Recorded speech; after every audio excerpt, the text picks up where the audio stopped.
चुनाव आयोग ने झारखंड विधानसभा चुनाव की तारीखों की घोषणा कर दी है। बता दें कि झारखंड में 13 और 20 नवंबर को मतदान होगा। 23 नवंबर को वोटों की गिनती होगी और चुनाव आयोग के अनुसार झारखंड में कुल मतदाता की संख्या 2,55,18,642 है, जिसमें पुरुष मतदाता की संख्या 1,29,97,325 है, जबकि महिला मतदाताओं की संख्या 1,25,20,910 है। यानी महिलाओं की सहभागिता बढ़ी है।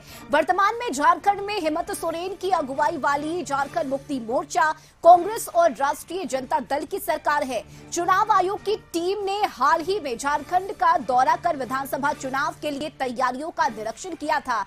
झारखंड विधानसभा की कुल 81 विधानसभा सीटों के लिए चुनाव होने हैं और सरकार बनाने के लिए जादुई आंकड़ा 42 सीटों का है। पिछले यानी 2019 के विधानसभा चुनाव में 30 सीटें जीतकर जेएमएम सबसे बड़ी पार्टी के रूप में उभरी थी। जेएमएम के बाद बीजेपी 25 सीटें जीतकर दूसरे स्थान पर रही थी। वहीं कांग्रेस को 16, जेवीएम को 3 सीटें मिली थी, जबकि आजसू को 2, आरजेडी, सीपीआई-एमएल और एनसीपी को 1-1 सीटें मिली थी। 2 निर्दलीय भी चुनाव जीते थे और पिछली बार 81 सीटों पर 5 चरणों में मतदान हुआ था और चुनावी नतीजे 23 दिसंबर को आए थे।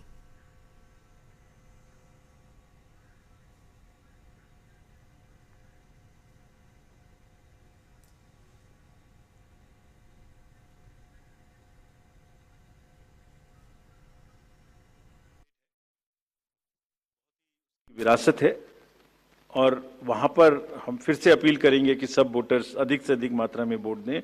Schedule would be like this: Jharkhand would be in 2 phases. The date of poll, first phase would be on 13th November, and the second phase would be along with Maharashtra on 20th November. So the date of issue of notification for Jharkhand phase 1 would be 18th, and for phase 2 would be 22nd, along with Maharashtra. Nominations for phase 1 would be till 25th of October, and for phase 2, 29th. This slide we will share with everyone.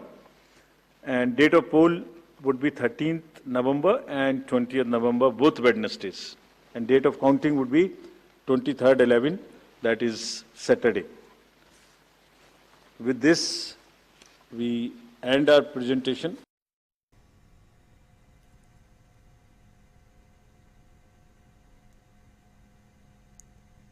तो झारखंड में चुनाव की तारीखों की घोषणा कर दी गई है और संपादक अनुराग ठाकुर इस वक्त हमारे साथ लाइव जुड़ गए हैं।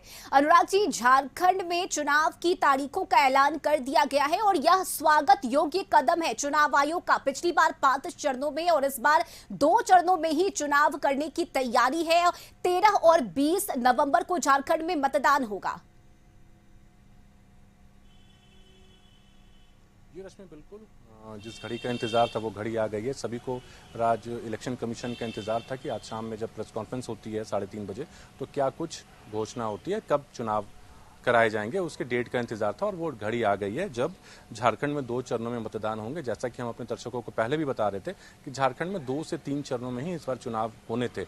ये हम पहले भी अपने दर्शकों को बता रहे थे। तो अब 2 चरणों में अनाउंसमेंट हो चुकी है कि झारखंड में 2 चरणों में चुनाव होंगे। 13 नवंबर और 20 नवंबर को चुनाव होंगे और 23 नवंबर को नतीजे भी आ जाएंगे। तो 2,60,00,000 मतदाता हैं और 29,562 पोलिंग बूथ हैं पूरे झारखंड में। तो कहीं ना कहीं जिस घड़ी का इंतजार था वो आ गई है। और जब चुनाव आयोग की टीम आई थी दिल्ली से तो यहाँ पे तमाम राजनीतिक पार्टियों के साथ बैठक हुई थी। उसमें भी ये सुझाव लिए गए थे कि कितने चरणों में चुनाव कराया जाए।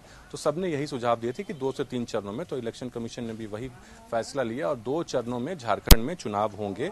और अगर हम बात करें कि प्रथम चरण में 13 नवंबर को कहाँ वोट डाले जाएंगे तो उसमें पहले चरण में कोडरमा, बरकट्टा, बरही, बड़कागांव, हजारीबाग, सिमरिया, चतरा, बहरागोड़ा, घाटशिला, पोटका, जुगसलाई, जमशेदपुर पूर्वी, जमशेदपुर पश्चिमी, ईचागढ़, सरायकेला, चाईबासा, मंझगांव, जगन्नाथपुर, मनोहरपुर, चक्रधरपुर, खरसावा, तमाड़, तोरपा, खूंटी, रांची, हटिया, कांके, मांडर, सिसई, गुमला, बिशुनपुर, सिमडेगा, कोलेबिरा, लोहरदगा, मनिका, लातेहार, पांकी, डाल्टनगंज, विश्रामपुर, छतरपुर, हुसैनाबाद, गढ़वा और भवनाथपुर में प्रथम चरण में, पहले चरण में वोट डाले जाएंगे। वहीं दूसरे चरण 20 नवंबर की अगर हम बात करें तो दूसरे चरण में जो होंगे विधानसभा सीट हैं उसमें है राजमहल, बोरियो, बरहेट, लिट्टीपाड़ा, पाकुड़, महेशपुर, शिकारीपाड़ा, नाला, जामताड़ा, दुमका, जामा, जरमुंडी, मधुपुर, सारठ, देवघर, पोड़ैयाहाट, गोड्डा, महगामा, रामगढ़, मांडू, धनवार, बगोदर, जमुआ, गांडे, गिरिडीह, डुमरी, गोमिया, बेरमो, बोकारो, चंदनक्यारी, सिंदरी, निरसा, धनबाद, झरिया, टुंडी, बागमारा, सिल्ली व खिजरी। तो दूसरे चरण में यहाँ पे इन जगहों पे मतदान डाले जाएंगे। तो घोषणा हो चुकी है। अब तमाम जो राजनीतिक दल हैं वो भी अपने उम्मीदवारों की घोषणा जल्द से जल्द करेंगे। मुझे लगता है आज दिल्ली में बीजेपी की बैठक भी है, उसमें तमाम जो एनडीए घटक दल के जितने भी उम्मीदवार हैं उस पर फैसला लिया जाएगा। उसके बाद जेएमएम की भी बैठक कल सोहराय भवन में हुई थी। मुझे लगता है INDI गठबंधन की भी जो घोषणा है उम्मीदवारों की वो भी मुझे लगता है कल तक पहली लिस्ट या परसों तक पहली लिस्ट आ जाएगी। हालांकि कुछ सीट शेयरिंग को लेकर कुछ पेज फंसा हुआ है, उस पर मुझे लगता है हेमंत सोरेन जल्द ही फैसला ले लेंगे, क्योंकि जेएमएम अपनी सीट कम करने वाली नहीं है और कांग्रेस भी कुछ सीटों पे ज़्यादा लड़ना चाहती है। लेकिन जेएमएम ने दो टूक कह दिया है कि आपको 31 सीट पे ही चुनाव लड़ने हैं। वहीं वाम दल और आरजेडी की हम बात करें तो उसमें जेएमएम ने ये साफ कह दिया है कि वाम दल और आरजेडी को आप अपने कोटे से सीट दें। तो इस पे थोड़ा सा पेच फंस रहा है INDI गठबंधन में और मुझे लगता है इस पे भी कल तक फैसला ले लिया जाएगा। जी रश्मि। बिल्कुल अनुराग जी, और साथ ही अगर हम बात करें तो झारखंड में अब जल्द से जल्द किस सीट पर कौन से उम्मीदवार चुनाव लड़ेंगे इसकी भी घोषणा पार्टी की तरफ से की जाएगी, चाहे वो इंडिया गठबंधन हो या फिर एनडीए हो। दोनों ही तरफ से जो लिस्ट है वो जारी की जाएगी, क्योंकि अब वक्त बहुत कम है। 2 चरणों में ही इस बार चुनाव होने हैं झारखंड में। 13 नवंबर की अगर हम बात करें तो इस दिन कुल 43 ऐसी सीटें हैं जहां पर मतदान होगा और 20 नवंबर को बाकी बचे हुए 38 सीटों पर वोटिंग होगी और 23 नवंबर को नतीजे भी सामने आ जाएंगे। तो अब वक्त भी बहुत कम है। जी बिल्कुल, वक्त बहुत कम है। हालांकि पहले जेएमएम ये दावा कर रही थी कि उनके कार्यकाल में काफ़ी समय बाकी है, 5 जनवरी को उनका कार्यकाल खत्म होता है, तो चुनाव इतने पहले क्यों। और ये भी खबर आ रही थी कि जेएमएम के कुछ लोग इलेक्शन कमीशन जाएंगे, लेकिन उसका कोई फायदा नहीं होना है क्योंकि डेट अनाउंस हो चुके हैं। तो अब सबको ये सोचना है, जेएमएम भी अब यही सोचेगी कि जल्द से जल्द चुनावी मोड में जाए, अपने उम्मीदवारों की घोषणा जल्द से जल्द करें। जो कैंडिडेट चयन में जो जिस भी सीट पे जो भी पेंच फंसी हुई है उसको जल्द से जल्द क्लियर करें। और क्योंकि चुनाव के समय में रश्मि ये भी चीज़ होता है कि जो कैंडिडेट नाराज होते हैं वो दल बदल के भी हमें बहुत कहानियां इस वक्त देखने को मिलती हैं। हो सकता है कई लोग जिन्हें सीट ना मिले वो नाराज होकर निर्दलीय खड़े हो जाएं या पार्टी बदल लें, पाला बदल लें। तो ऐसी संभावना भी हमें देखने को मिल सकती है।